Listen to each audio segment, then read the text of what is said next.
Hervé Huot, qui est le directeur territorial Enedis de Charente-Maritime. Bonjour Monsieur Huot. Bonjour Thierry, bonjour à toutes et à tous. Merci Hervé de nous avoir accepté cette invitation. Alors, on va avoir un webinaire qui va durer à peu près 1 heure. Bien, alors effectivement, la situation au regard de la distribution d'électricité est un peu tendue cet hiver. Cette situation a 3 origines. La première, c'est l'impact de la guerre en Ukraine sur l'approvisionnement en gaz. Alors évidemment, pour nous Français, ça paraît étonnant puisque l'électricité est très minoritairement produite avec du gaz. Mais il se trouve qu'en hiver, il y a des échanges internationaux, singulièrement avec l'Allemagne, laquelle Allemagne produit beaucoup d'électricité à partir de gaz. Et donc, compte tenu de la guerre en Ukraine et des problèmes d'approvisionnement en gaz de l'Allemagne, l'Allemagne a déjà indiqué qu'elle ne pourrait pas nous transmettre les quantités habituelles d'électricité cet hiver. Le deuxième élément, c'est la non-disponibilité d'un certain nombre de réacteurs du parc EDF. Vous avez peut-être entendu ce matin aux informations qu'un certain nombre de réacteurs sont de nouveau disponibles et ont été remis entre ce week-end et ce matin en fonctionnement.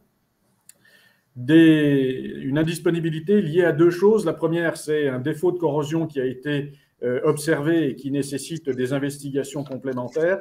Et la deuxième raison, c'est que, à la cause du Covid, le plan de maintenance des centrales nucléaires a été décalé et jusqu'à fin 2022. Le troisième élément à l'origine de cette situation, c'est la sécheresse de cet été qui fait que les barrages n'ont pas été totalement remplis et ce déficit hydraulique a aussi une incidence sur la production d'électricité en France. Alors, quelles sont les mesures qui sont prises? Après que RTE, qui est le gestionnaire du réseau de transport des autoroutes de l'électricité et qui a dans ses missions d'assurer l'équilibre entre ce qui entre d'un côté dans le réseau et ce qui est consommé de l'autre, après que RTE ait fait valoir les contrats d'interruption ou d'effacement d'un certain nombre de gros industriels, eh bien, Enedis, à la demande de RTE, peut agir sur un certain nombre de points. Le premier, c'est le lissage de la courbe de charge pour faire en sorte que les points de consommation s'écrasent.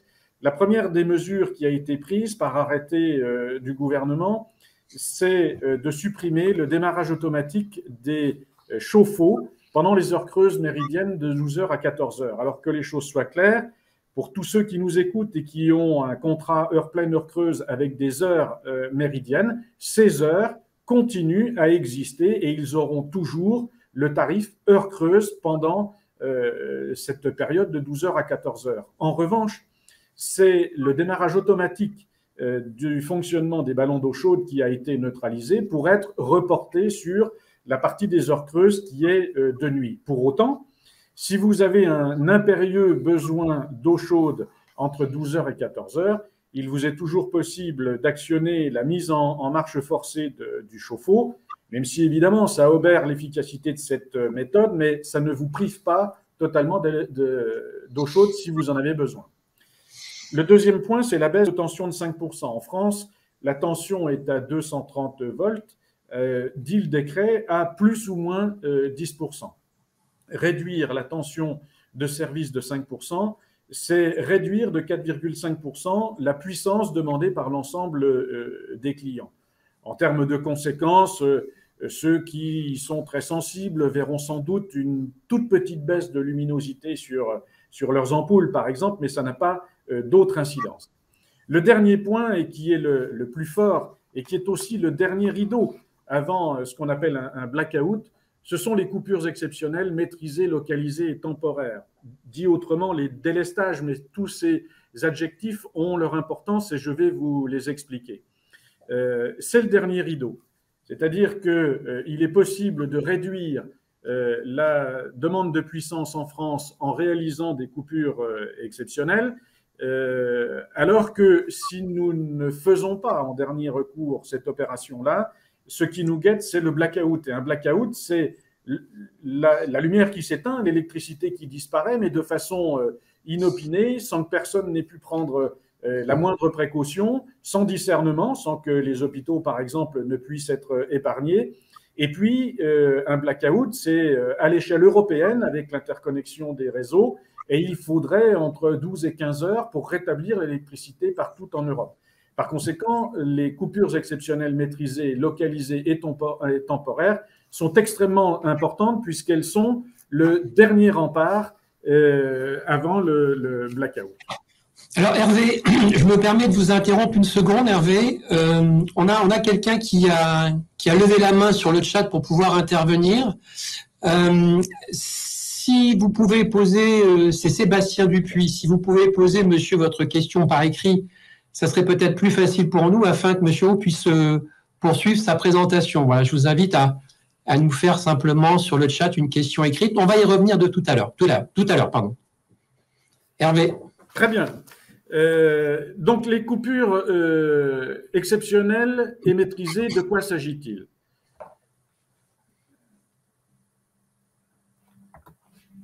Alors, vous avez sous les yeux la courbe de charge type d'une journée hivernale. Celle d'aujourd'hui, par exemple, est assez significative. Vous avez la courbe de charge de la consommation d'électricité en France. Et vous observez sur cette courbe qu'il y a un plateau très fort de consommation entre 8 heures et 13 heures et un pic très fort entre 18 et 20 heures. 8 heures, 13 heures, c'est l'activité économique qui fonctionne à plein régime. 18, 20 heures, le pic s'explique par le fait que l'activité économique, l'industrie notamment, n'est pas encore arrêtée. Les transports sont à plein régime et les gens commencent à rentrer chez eux. Il y a les bains des enfants, il y a la cuisine, il y a les devoirs où toutes les chambres sont allumées, etc. C'est ça qui explique ce pic de charge. Pourquoi ce graphique-là? Parce que première indication sur les coupures exceptionnelles, ces coupures n'interviendront que sur la plage 8h, 13h et 18, 20h. En dehors de ces plages-là, il n'y aura pas de coupure exceptionnelle et il n'y en aura pas non plus la nuit, il n'y en aura pas le week-end et il n'y en aura pas non plus les jours fériés.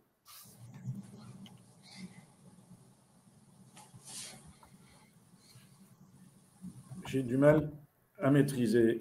Voilà.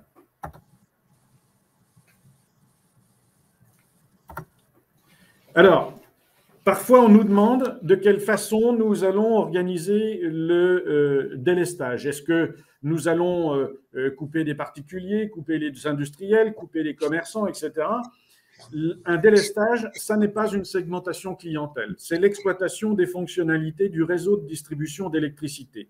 Vous avez sous les yeux un petit schéma où vous voyez A et B sont des postes sources, c'est-à-dire les points d'injection de l'électricité en Charente-Maritime. Alors, quel que soit le secteur d'où vous venez, un poste source, vous en avez par exemple un à Tonnet-Charente, vous en avez un à Rochefort, vous avez Beaulieu, vous avez les Minimes, etc. Ce sont des postes donc qui injectent de l'électricité dans le département et entre les postes, il y a ces lignes rouges qui représentent les réseaux de moyenne tension. Et donc, vous voyez, à partir du poste A ou du poste B, qu'il y a en gros 400 lignes comme celle-là dans le département. Et ces lignes-là, si vous regardez, là, je ne vois plus l'écran. Désolé pour cette interruption momentanée de l'antenne, c'est comme ça qu'on dit. Et donc, nous allons reprendre. Alors, je vous faisais une petite démonstration sur le fonctionnement du réseau en vous expliquant que les points A et B représentent le réseau de distribution, les postes sources, les points d'injection de l'électricité dans le département. Les lignes rouges sont les lignes de moyenne tension et si on zoome sur la ligne qui est entre A et B, vous voyez des chiffres 1, 2, 3, 4, 5. Ce sont les petits postes de transformation dans les quartiers. Et donc, lorsque nous allons opérer un délestage, nous allons couper une ligne rouge. Et donc, si on coupe la ligne qui est entre A et B, eh bien, nous allons couper ce que vous observez sur ce schéma-là, le petit lotissement qui est en bas du schéma ou le client moyenne tension qui est au-dessus. Nous allons couper la totalité de ces postes-là.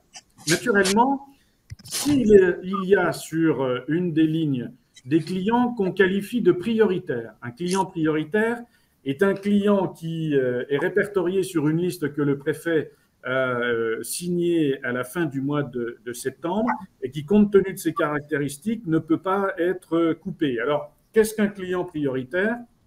À ceux qui poseraient la question de savoir quels sont les clients prioritaires, je répondrai tout de suite que je n'ai pas le droit de communiquer la liste, elle est classée secret défense. En revanche, je peux vous donner quelques indications sur la définition d'un client prioritaire qui vous permettra de voir si vous êtes ou pas client prioritaire. Un client prioritaire, c'est ou un client sanitaire dont la privation d'électricité porte préjudice à la vie humaine.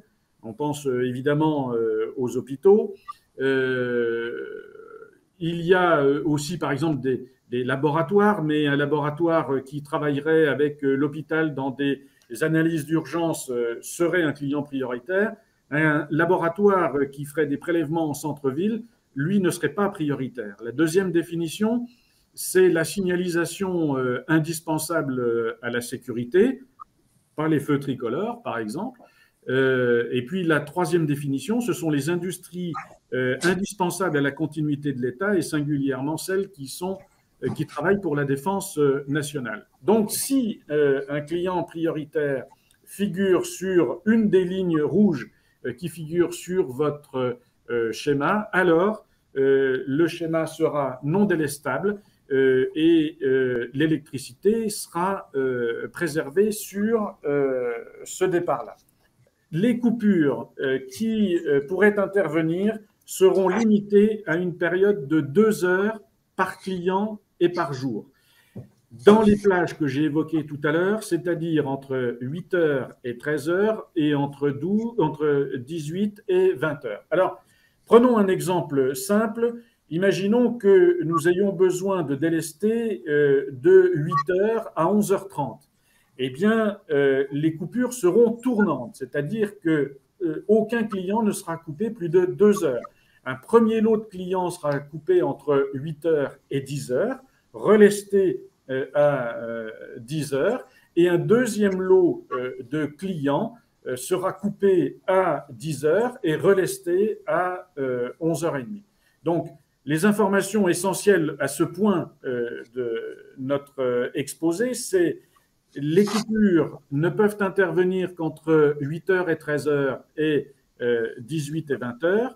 Chaque client ne peut pas être coupé au-delà de 2 heures dans une journée. Il n'y a pas de coupure les jours fériés, les dimanches, et a priori, il ne devrait pas y en avoir, selon les prévisions de RTE, d'ici la fin de l'année. Très bien. L'autre élément très important sur cette affaire-là, c'est qu'à la différence d'une coupure inopinée liée par exemple à des orages ou à une tempête, là, vous allez être informé dans les conditions que je vais désormais vous indiquer. D'abord, soyez attentifs, si je peux me permettre, aux prévisions de moyen terme qui sont réalisées par RTE. C'est la raison pour laquelle… Hervé, excusez-moi, je me permets, on fait ça en live, de vous couper parce qu'on a une question. Avant de passer sur le dispositif d'information, on a Étienne Guiambiasi qui nous pose une question. Est-ce que l'on peut être coupé plusieurs fois dans une même semaine?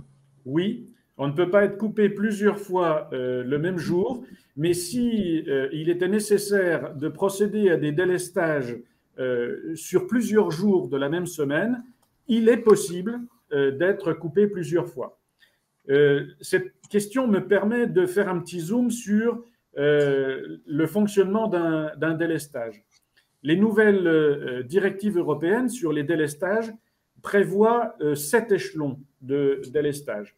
Le 7e échelon représentant 38% de la consommation et étant constitué des clients prioritaires.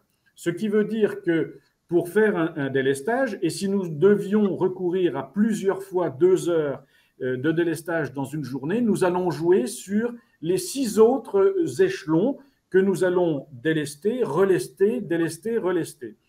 Ce qui veut dire que si nous avions besoin de recourir à plusieurs délestages dans la semaine, nous veillerions à ce que dans cette semaine, ce ne soient pas toujours les mêmes clients qui soient affectés par un délestage, par ce système de rotation. C'est pour ça qu'on parle de coupure tournante, par ce système de rotation en jouant sur les 6 échelons.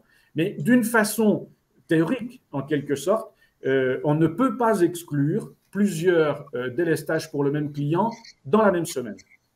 Alors, une autre, toujours avant d'entrer dans le système d'information, une autre question, celle-ci nous vient d'Olivier Tissot.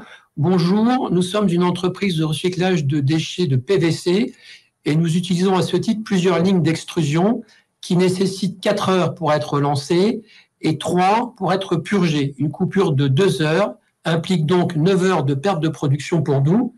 Est-ce que, à votre connaissance, Hervé, le législateur a prévu quelque chose pour compenser les pertes? À ma connaissance, le législateur n'a rien prévu pour cette compensation. Très bien. Une autre question, et puis après on va vous laisser continuer, Hervé, quand même. Richard Garnier, peut-on être coupé en régime moyenne tension avec transformateur? Question très technique. Oui, absolument. Comme je l'ai précisé dans le schéma tout à l'heure, on coupe la ligne moyenne tension. Par conséquent, tous les postes de transformation qui sont situés sur cette ligne moyenne tension, j'entends dans la question qu'il s'agit d'un poste client, dans le jargon, mais celui qui a posé la question comprendra ce vocabulaire. Tous les postes de transformation qui sont situés sur ce départ-là, qu'ils soient de distribution publique ou client, sont coupés. Dernière question avant de vous laisser reprendre la main. Amandine Rib, bonjour. Si nous sommes sur la même ligne qu'un client prioritaire, nous serons donc jamais coupés? Point d'interrogation. Alors, c'est le point d'interrogation qui est le plus important. Il est difficile. Alors, si vous voulez, pour répondre à cette question, je vais revenir un tout petit peu en arrière. Voilà. J'ai schématisé ici et dans mon explication, je ne sais pas si vous voyez la flèche, j'ai évoqué la ligne avec les transfos qui sont sur cette ligne-là. Évidemment, pour les puristes, ils verront qu'il y a une coquille dans ce slide, parce que si on envoie de l'électricité depuis A et depuis B, ça va faire des étincelles à un endroit. Et donc, ce qui ne figure pas sur le schéma, c'est entre les postes, ici, entre A et 1, entre 1 et 2, entre 2 et 3, etc., il y a des interrupteurs qui nous permettent de segmenter le réseau lorsqu'il y a des travaux de maintenance ou lorsqu'il y a des incidents, pour faire en sorte que nous puissions réalimenter un maximum de clients. Imaginons, pour répondre à la question, que l'hôpital soit situé sur le poste numéro 2. Eh bien, nous allons agir sur l'interrupteur entre 2 et 3 pour faire en sorte que l'hôpital soit alimenté par le poste source A. Mais imaginons que nous ayons dans le même temps des travaux de maintenance sur le poste 1. Alors, nous allons agir sur l'interrupteur entre 1 et 2 et alimenter 5, 4, 3, 2 pour que l'hôpital soit alimenté en garantie par le poste B. Pourquoi cette petite démonstration? Pour expliquer qu'à l'instant T, il n'est pas possible d'indiquer quel est le schéma d'exploitation. Alors, quand on est dans l'environnement d'un client prioritaire et qu'on en a la connaissance, on peut se dire qu'il y a de fortes chances que j'échappe au délestage. On peut se le dire. Mais ça n'est pas une garantie, car en fonction du schéma d'exploitation, la seule garantie que nous apportons, c'est que le client prioritaire soit alimenté, pas forcément son environnement compte tenu du schéma d'exploitation. Très bien. Ce que je vous propose… Pardon, allez-y, oui. Non, je voulais m'assurer que ma réponse était claire. Ben écoutez, Amandine Rim va probablement vous répondre sur le chat et puis on repart sur la chronologie du dispositif. Très bien. Donc, je disais, il est intéressant d'observer les indications que RTE donne au fur et à mesure. Et, il en a donné la semaine dernière en disant qu'il n'y aurait a priori pas de coupure au cours du mois de décembre, qu'en revanche, le mois de janvier pourrait être plus tendu. Et puis, je vous invite à suivre les prévisions de RTE le jeudi soir. Le jeudi soir, RTE produit des prévisions pour la semaine, c'est-à-dire entre le vendredi, le lendemain, jusqu'au vendredi suivant. Ça donne déjà des indications sur la perspective ou pas de coupure. Puis, à partir de J-3, nous entrons en quelque sorte dans le dur. À J-3, les pouvoirs publics vont annoncer, le ministère de la Transition écologique et RTE vont annoncer de possibles coupure dans les 3 jours qui suivent. À ce moment-là, Enedis déclenche 3 types d'informations. Sur l'ensemble du département de la Charente-Maritime, Enedis enverra un SMS et un mail aux patients à haut risque vital, c'est-à-dire des gens qui sont à domicile avec des soins et qui nécessitent une communication et un traitement particulier pour garantir leur sécurité.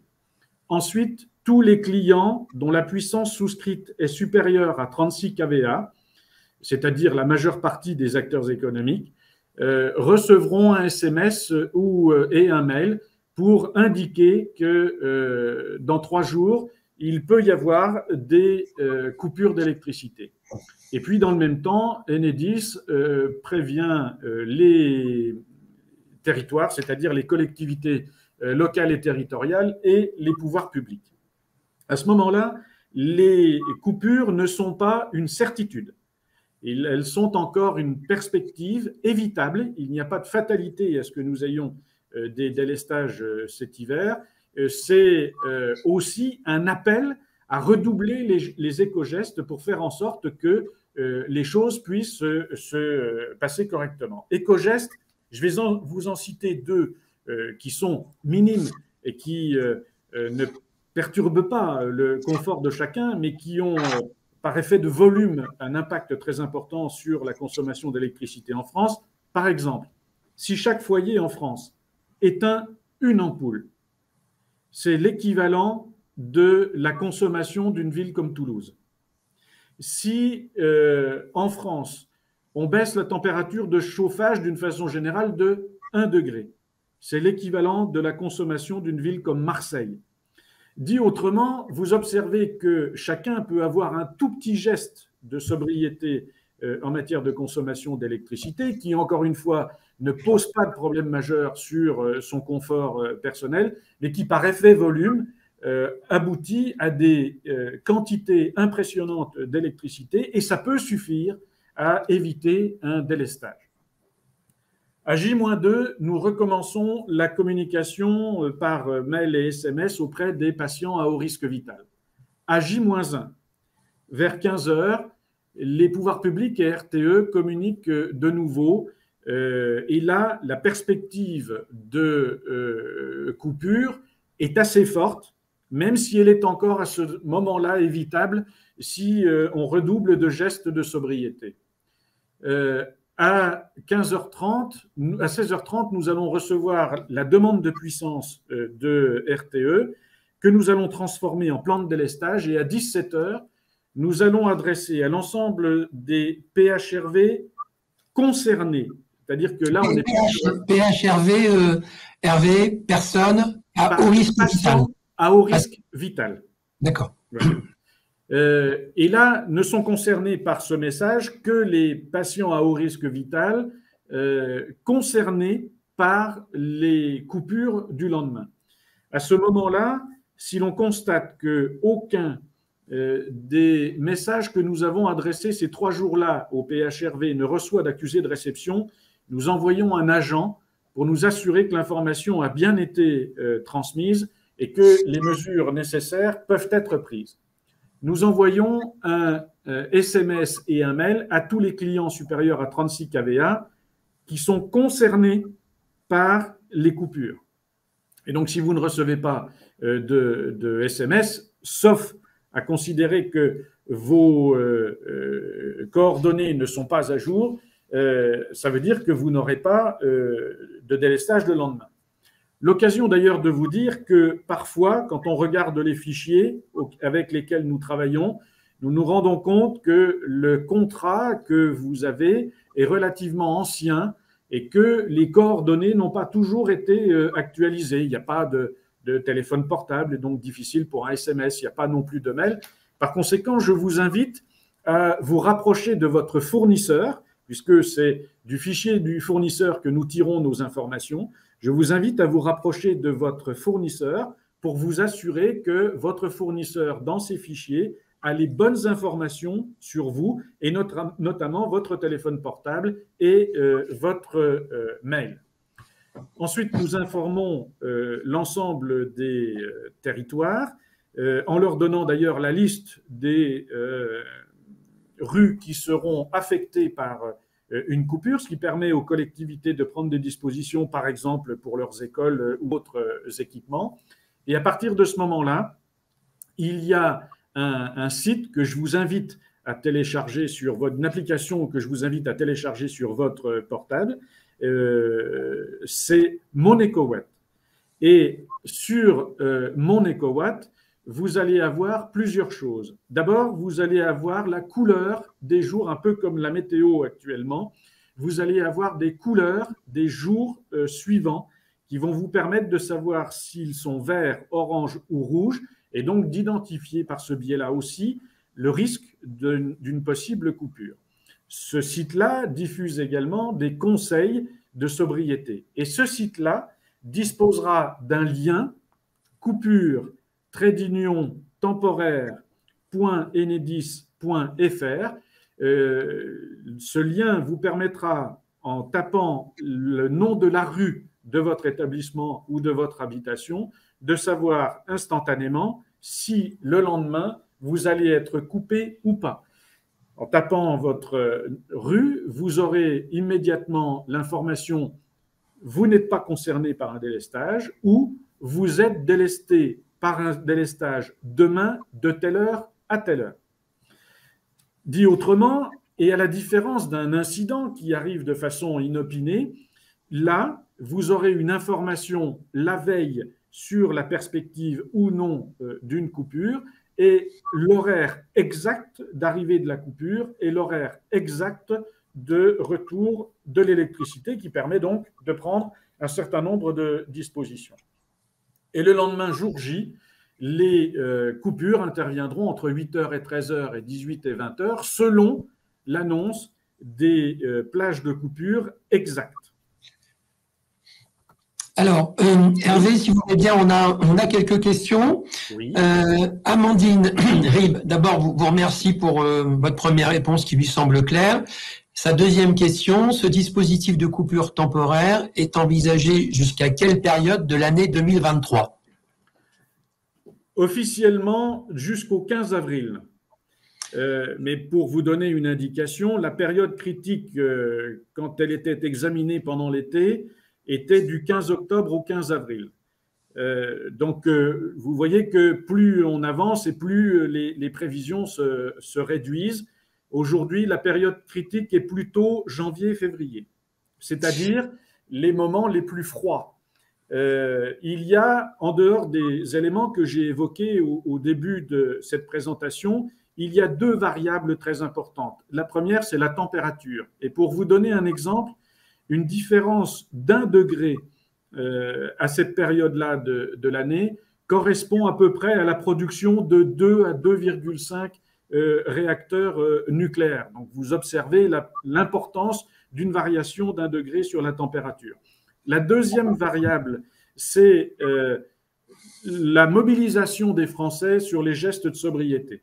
Et plus les Français se mobiliseront, encore une fois en prenant quelques dispositions telles que celles que j'ai évoquées tout à l'heure sur le chauffage ou la lumière, et plus on pourra éviter ce type de coupure. Je pourrais vous donner aussi un autre exemple.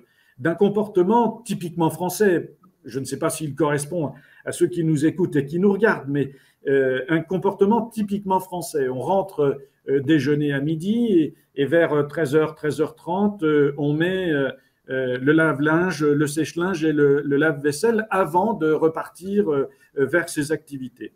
Ce sont des gestes tout à fait anodins en apparence, habituels, auxquels on ne fait plus très attention. En réalité, quand on fait ça, on crée une pointe de consommation et un appel de puissance. Et si on prend un autre comportement, en sortant de table, on met en route le lave-vaisselle, puis en rentrant le soir, on met le lave-linge, et puis le sèche-linge, on le programme pour qu'il fonctionne la nuit, alors on lisse la courbe de charge, et donc on évite les phénomènes de pointe que je présentais sur le graphique tout à l'heure. Là encore, il ne s'agit pas de gestes qui vont perturber le confort. Ça paraît très anodin individuellement, mais si ce comportement est adopté de façon beaucoup plus collective, à ce moment-là, comme pour l'éclairage, on gagne des éléments de puissance très importants et à ce moment-là, on peut éviter un délestage. Donc, pour répondre à la question, la période critique est plutôt janvier-février, mais ce n'est pas une fatalité. On peut passer à côté et on peut notamment passer à côté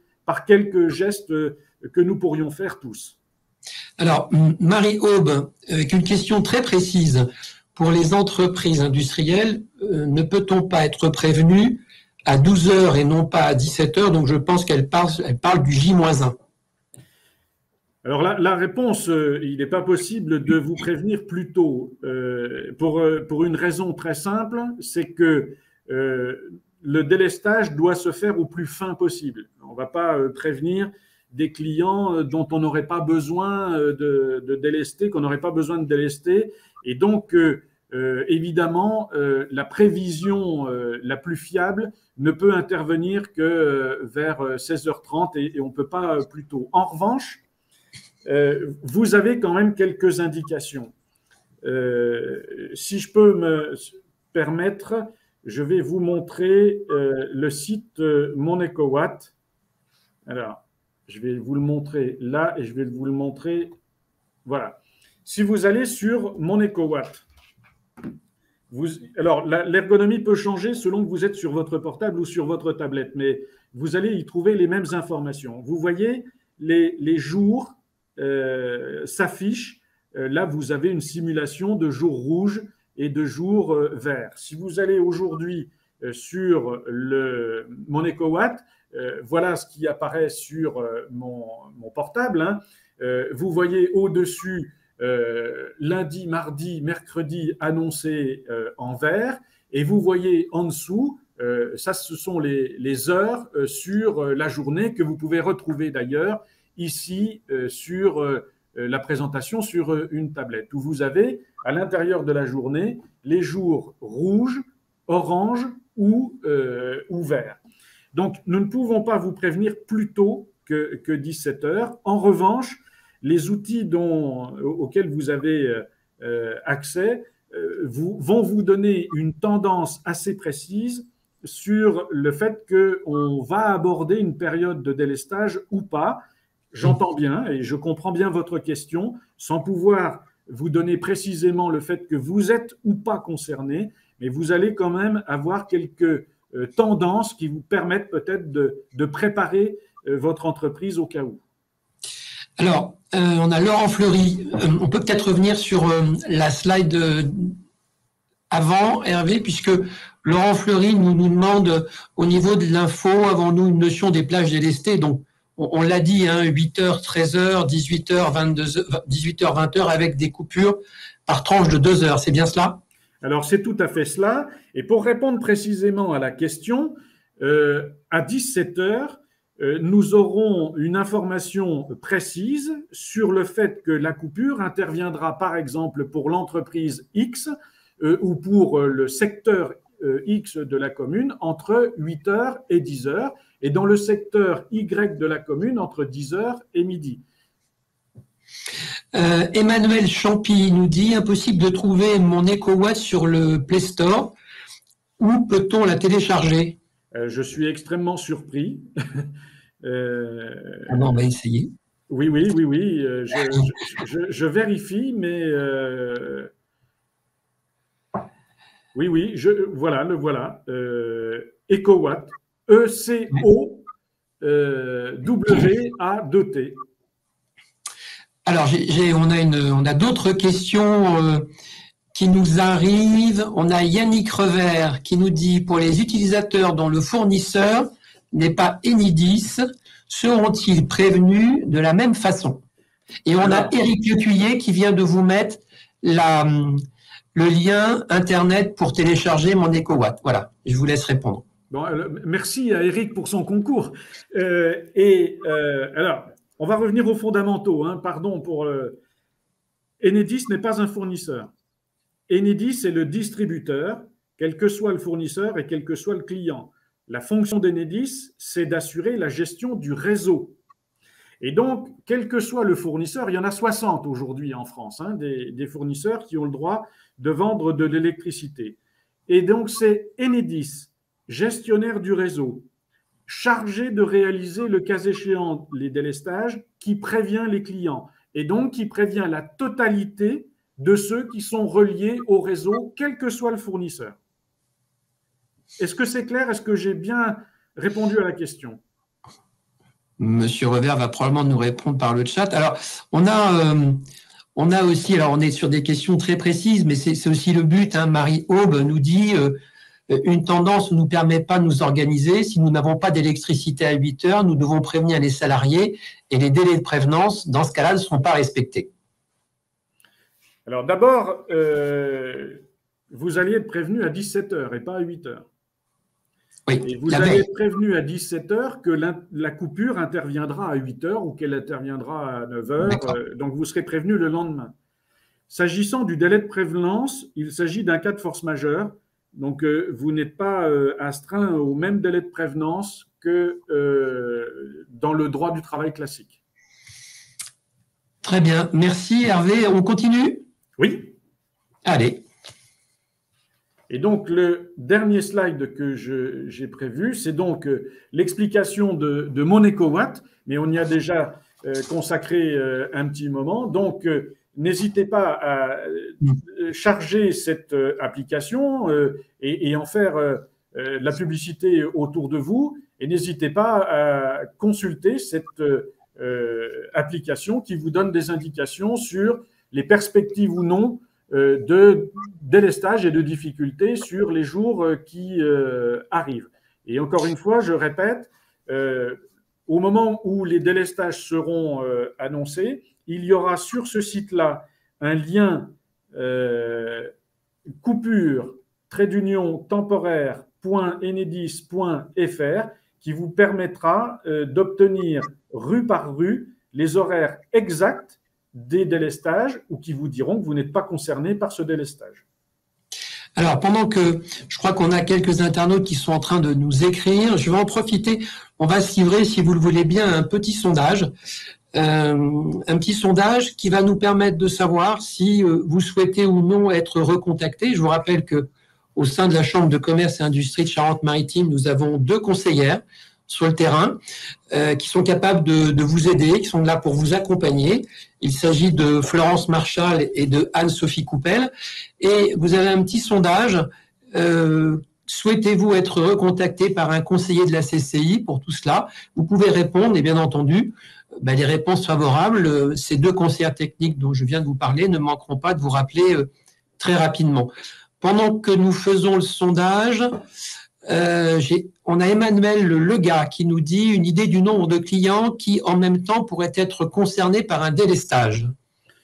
Non, il n'est pas possible d'indiquer un nombre de clients dans la mesure où tout dépend de ce qu'on appelle la profondeur du délestage, c'est-à-dire de la puissance nécessaire pour assurer l'équilibre. Sera-t-elle minime? Sera-t-elle importante? Il n'est pas possible de le dire aujourd'hui. Benoît Pelletan, alors je crois qu'on a en partie déjà répondu à la question, mais on peut la reformuler. Benoît Pelletan nous demande, est-ce que l'on peut savoir si notre entreprise se situe sur un réseau où il y a un utilisateur prioritaire? Alors, comme je l'ai évoqué tout à l'heure, la liste des clients prioritaires est classée secret défense, donc on peut pas, enfin, je ne peux pas vous l'indiquer. Alors, Étienne nous pose une question. Nous constatons actuellement une vague de froid dans le pays. Est-ce que vous pouvez nous dire si nous sommes proches ou non du délestage? A priori, rien avant le mois de janvier. A priori, rien avant le mois de janvier. Et pour ce qui concerne les jours qui arrivent, encore une fois, hein, EcoWatt indique que lundi, mardi et mercredi sont en vert. Donc, pour le moment, il n'y a pas de perspective de coupure dans les jours qui arrivent. Alors, Jean-Baptiste Perrier, les feux tricolores ne peuvent donc pas être coupés, donc pas de coupure en centre-ville. C'est une question. Non, j'ai dit exactement l'inverse, pardonnez-moi tout à l'heure. Les feux tricolores peuvent parfaitement être coupés dans le quartier qui est coupé. Alors ensuite, on a Aurélien Couturier qui nous dit, les coupures seront-elles toujours dans les mêmes plages horaires, celles que vous avez indiquées? Oui, la réponse est oui. La réponse est oui, et pour une raison simple, c'est que vous avez vu la courbe, et donc il y a des moments dans la journée ou la nuit, ou les jours fériés et les week-ends, où il n'y a pas besoin, où l'équilibre n'est pas menacé. Bien, donc dans notre sondage, nous avons 8 internautes qui souhaitent être recontactés par nos conseillers. Ça sera fait dans les heures qui viennent, bien entendu. Alors, nous avons encore une question. Pouvez-vous nous redonner le site indiquant les rues concernées? Ah, est-ce qu'il y a un site qui indique les rues concernées? Alors, vous passez par EcoWatt et vous aurez un lien qui s'intitule coupure-temporaire, tout ça au pluriel, .enedis.fr. Très bien. Dans le cas d'un délestage prévu, le site apparaîtra très rapidement sur la page d'accueil de mon EcoWatt. Bien, Mathilde Fumeron nous dit on ne peut pas valider la réponse du sondage, on est à 9 personnes qui ont validé. Ben, écoutez Mathilde, nous avons vos coordonnées et si vous voulez être recontacté, nous allons le faire. C'est Aurélien Couturier. Ma question était plutôt sur la répartition des coupures dans la matinée. Peuvent-elles commencer à n'importe quelle heure ou bien toujours 8h, 10h, 10h, 11h30 dans cette plage horaire? Alors, ce sera toujours dans la plage horaire 8h, 13h ou 18, 20h, puisque c'est là où la demande de puissance est la plus importante. En revanche, à l'intérieur de ces plages horaires, un délestage, c'est la réponse à un besoin d'équilibre. Par conséquent, ça peut être 8h10, 9h45, ça peut être 8h, 9h15. Je ne peux pas être plus précis à ce moment-là. En revanche, les choses seront précises au moment de l'alerte à J-1. Oui, l'élément clé, Hervé, c'est le J-1 en fait. Absolument. Bien, écoutez, on va attendre encore quelques instants. Si on a d'autres questions, alors Claire Aouchard, faut-il anticiper et couper les appareils électriques en amont de la coupure? Oui, la réponse est oui. Clairement, un appareil électrique qui est coupé correctement, proprement, ça vaut toujours mieux que d'être coupé par le réseau. Donc, la réponse est oui. L'application est-elle géolocalisée? Elle n'est pas géolocalisée. Vous indiquez simplement dans la fenêtre l'adresse. Alors, je vois qu'on a encore des questions qui vont nous arriver, donc on va patienter un petit peu. Existe-t-il des onduleurs qui peuvent compenser? La réponse est techniquement oui. Après, je ne sais pas comment vous êtes équipé, mais il existe des moyens, des onduleurs, des groupes électrogènes ou des batteries. Oui, c'est tout à fait possible. Oui. Alors, Emmanuel Champy, Google Pay m'indique. Alors, attendez, là, on a plusieurs choses. Google Play m'indique que cette application ne fonctionnera pas sur mon appareil. Ça, Emmanuel, désolé. Il faut peut-être investir là. Christophe Gandria, mon système de fermeture est électrique. Dois-je fermer avant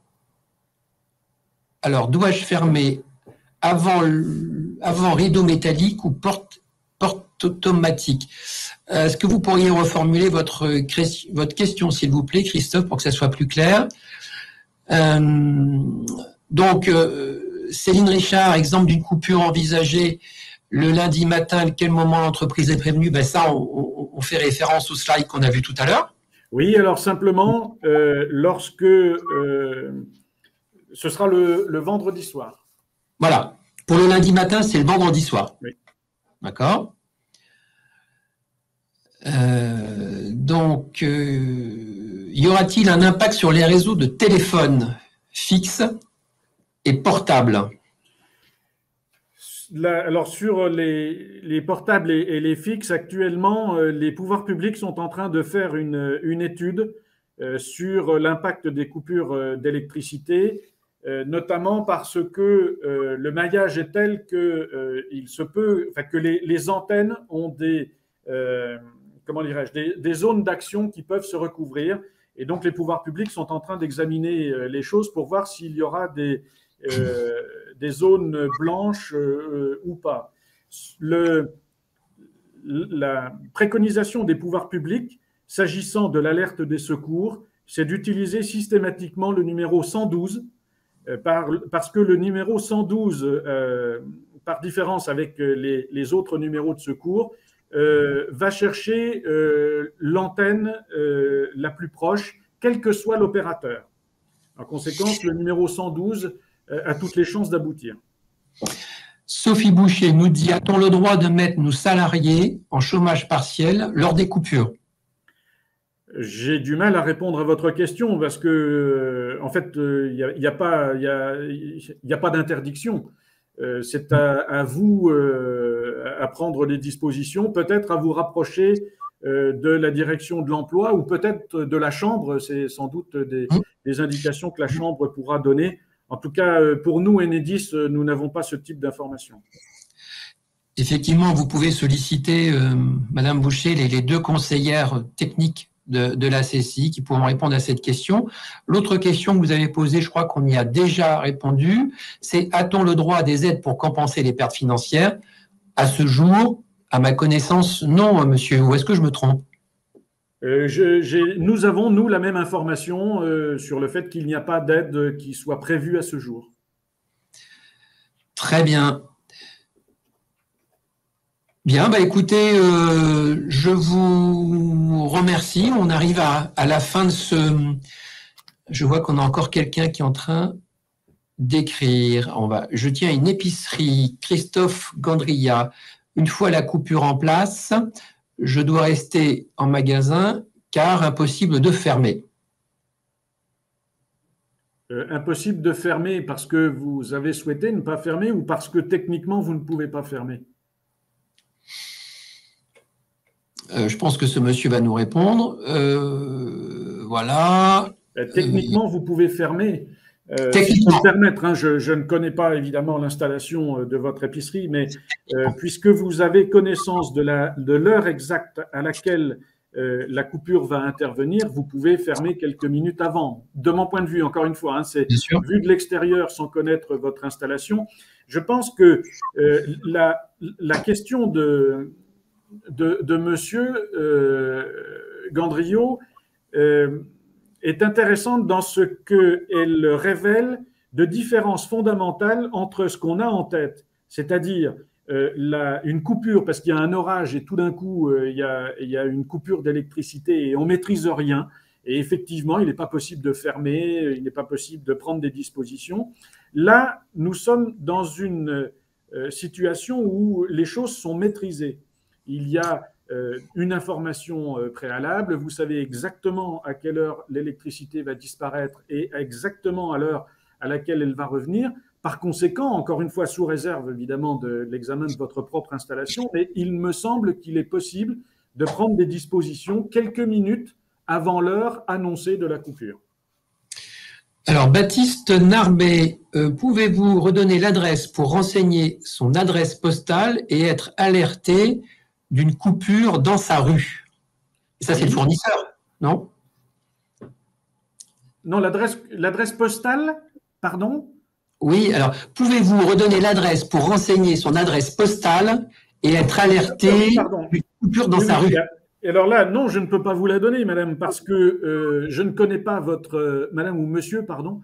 Monsieur, parce que je ne connais pas votre fournisseur. Donc, c'est le fournisseur.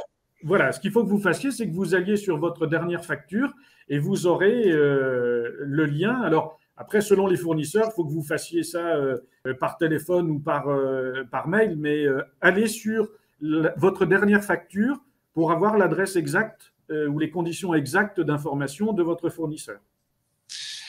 Étienne Gambiasi, pourquoi vous coupez des lignes entières et non pas via le compteur Linky?